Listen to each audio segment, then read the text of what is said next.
All right, so CNN thought it would be a good idea to bring kids into politics. So they, asked a series of kids some questions, and it's been quite interesting. So let's just get right into this. What's the first word that pops into your head when you hear the name Kamala Harris? Liar. What's the first word that pops into your head when you hear Donald Trump? Pure evil. Which one do you think is more selfish? Like selfish, probably her. Kamala Harris? Yeah, because girls are a little bit dramatic sometimes.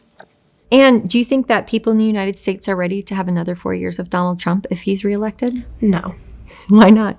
Because, I feel like all he does is, complain and, yell. The researchers found that opinions of the candidates from these 10 and 11-year-olds spanned a spectrum as wide as America. Donald Trump, he's given his life and his heart. She even shook hands with Mr. Trump to greet him before the debate, started the debate, which is pretty kind of when you're going against your opponent. The study was designed by psychologist Ashley Landrum and political scientist Shanto Iyengar. Landrum conducted all the interviews and showed the students pictures of the candidates and asked them questions like, Which one of these two do you think is more honest? Which one of these two do you think would keep us safer if they were elected? Landrum also showed them an emoji chart and a feelings chart and asked them questions like this. I'm going to ask you how much you like each of these two candidates. The questions were phrased to promote more open-ended conversations. I live in an apartment. I want to get a house, but it's hard. One thing that the kids talked a lot about, former President Trump's legal issues. How much do you like Donald Trump using that scale? Probably, Donald Trump probably hates me for doing this, so, You really don't like Donald Trump? I mean, come on, he went to, jail, To be clear, while Trump was booked and released from jail, he didn't spend time behind bars. 32% of all students brought up the former president's legal issues. In general, kids who said they'd support Donald Trump did not see his legal problems as a disqualifier. Hi, how are you doing today? This was in May before Trump's conviction. Should he be president again still? Yeah, we can say, for example, JFK. He cheated on his wife, but, people still loved him. George Washington. Okay, real quick. This kind of seems like this answer was a little prepared, if I'm being honest. Unless this kid is some history freak, it's just 10 and 11-year-olds knowing about JFK and the history of him and his presidency is not very common. But I'm not saying the kid's wrong. It's just interesting. Thomas Jefferson. Both slave owners. Being a slave owner is really bad. It's a really bad thing. But they still had 2 terms. So I think even though Trump has done bad stuff, he still deserves to run for president.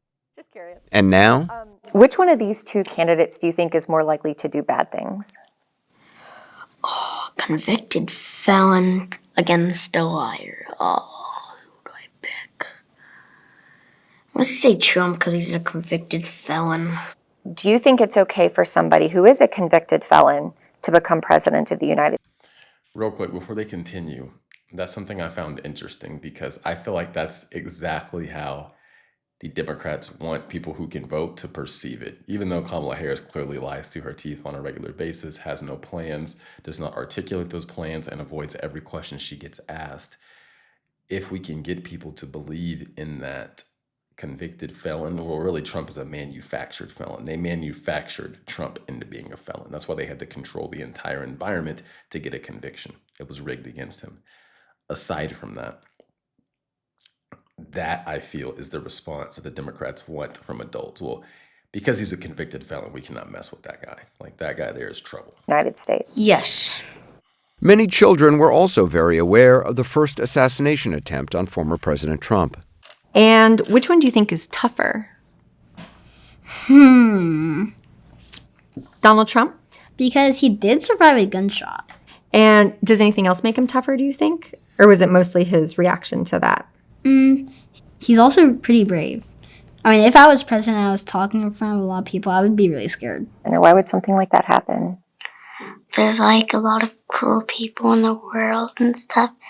And like whenever something like bad happens to them, they'll want to take it out on somebody else that they don't like. Yeah. And how does that make you feel? Kind of like nervous because like, and you never know, one day it could be you. For Vice President Harris, students from both schools had a lot to say about her race and gender. So do you think it matters more to voters that she's a woman or that she's a person of color? I don't really like care about like what color she is. I just care about like the personality and like what she wants like to do. Do you think people would be bothered at all by the fact that Kamala Harris is, half black and half No, 'cause, Indian American? no, because Barack Obama was elected twice, 2 terms, served all 8 years. It'd be good for us to have a black woman as president for the first time in history. Yeah. But my vote's kind of still on Trump.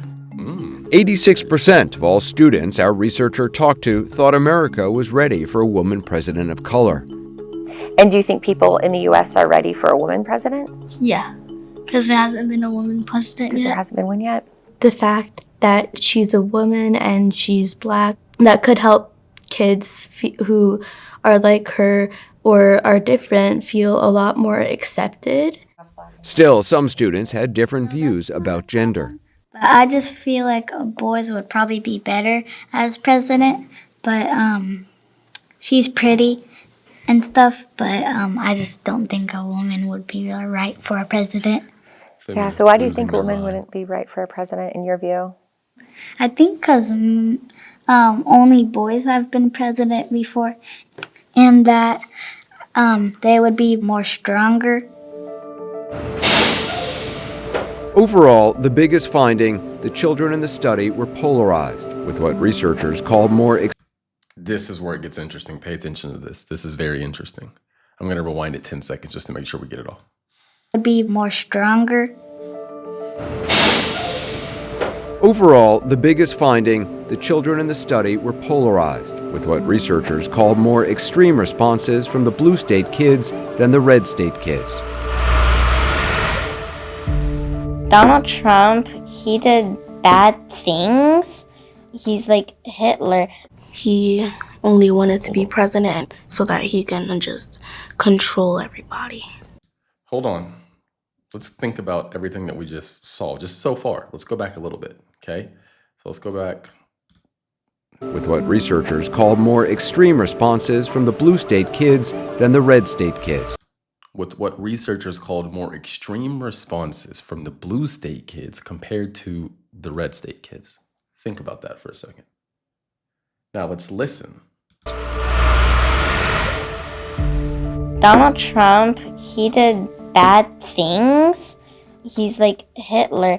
Did you just hear that? Now again, none of these are all children, right? Their brains aren't developed. So I'm not holding these kids responsible, but these kids are getting this information from somewhere. Do you understand what I'm saying? Like they're getting this information from somewhere. And for them to literally compare him to Hitler, let's think about this. Hitler literally created a genocidal regime that tried to take over all of Europe, that slaughtered millions of people. And this kid is casually calling Donald Trump that. That's nothing to just gloss over. And it tells you about the rhetoric that the Democrats have been pushing. It really does. It also explains, when we talk, I'll let this go a bit, then I'll continue. He only wanted to be president so that he can just control everybody. He only wanted to be president so he could just control everybody. Think about that as well. Trump is supporting January 6th now. I remember that January 6th, it was a bunch of Republicans believing Trump. I feel like they thought Trump was a god. People got arrested. I think one officer died afterwards. That was a big day. The study found that these Democrat-leaning kids were about 9 times more likely to express negative emotions about Donald Trump than Republican-leaning kids were about Kamala Harris.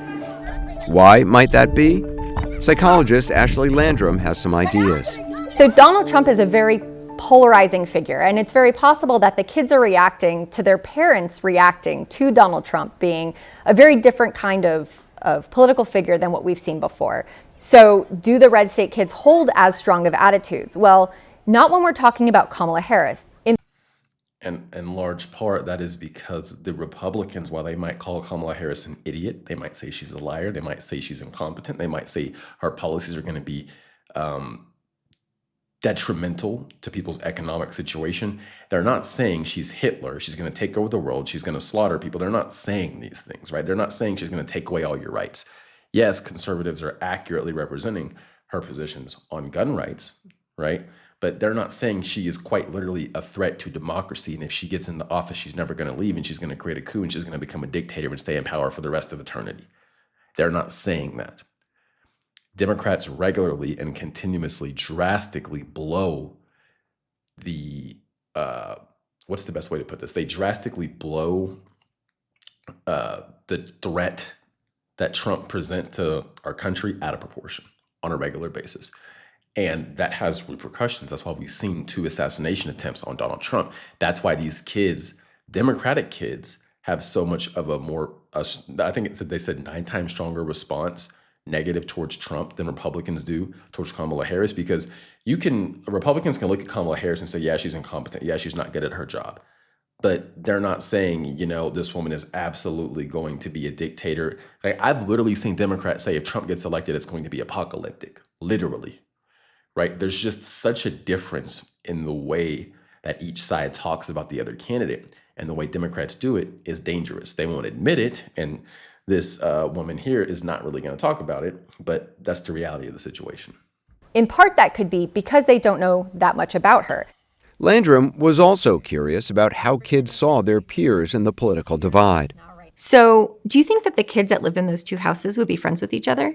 They can. They can? There's no law breaking that. It doesn't matter if you are different by skin color, or it doesn't matter if you are different by people, you can still be friends. The study found that Republican-leaning kids were more open to visiting a Democrat-supporting household. But Democrat-leaning kids were about 5 times more likely to say they would not want to go to a pro-Trump house. 5 times more likely, 500% more likely to say they would not want to go. Republican kids were more open to going to a Democratic household. Again, all these are just representations of these children's environment.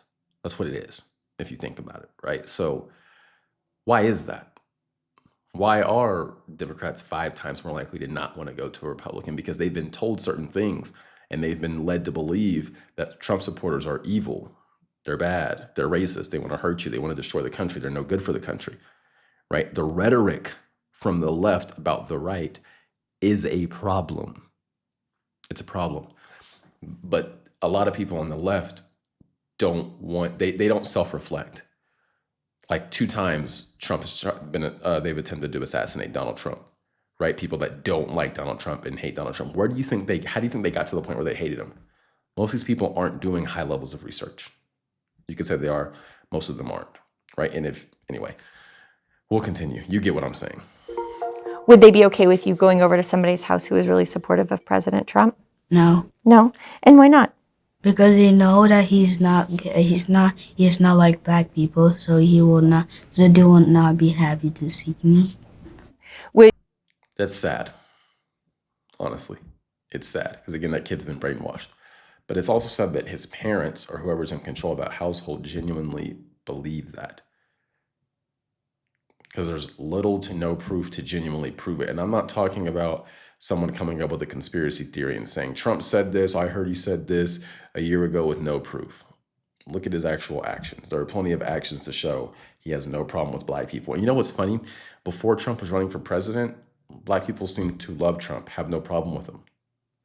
Now all of a sudden he runs for president. Now he's racist, right? Like now he's racist. Would your family let you go over to somebody's house who's really supportive of Donald Trump? No. No, they wouldn't? No. And why not? Because, like, my mom and dad don't like Donald Trump at all. Not a single bit. Would you be okay going over to somebody's house whose family really likes Kamala Harris? I think it'd be fine. It's just about the personality of the people. Would your family be okay if you went over to somebody's house who really liked Donald Trump? If I want to be real over here, so if I just went over there, I imagine be a good old argument or a fight. Maybe Said a good old argument.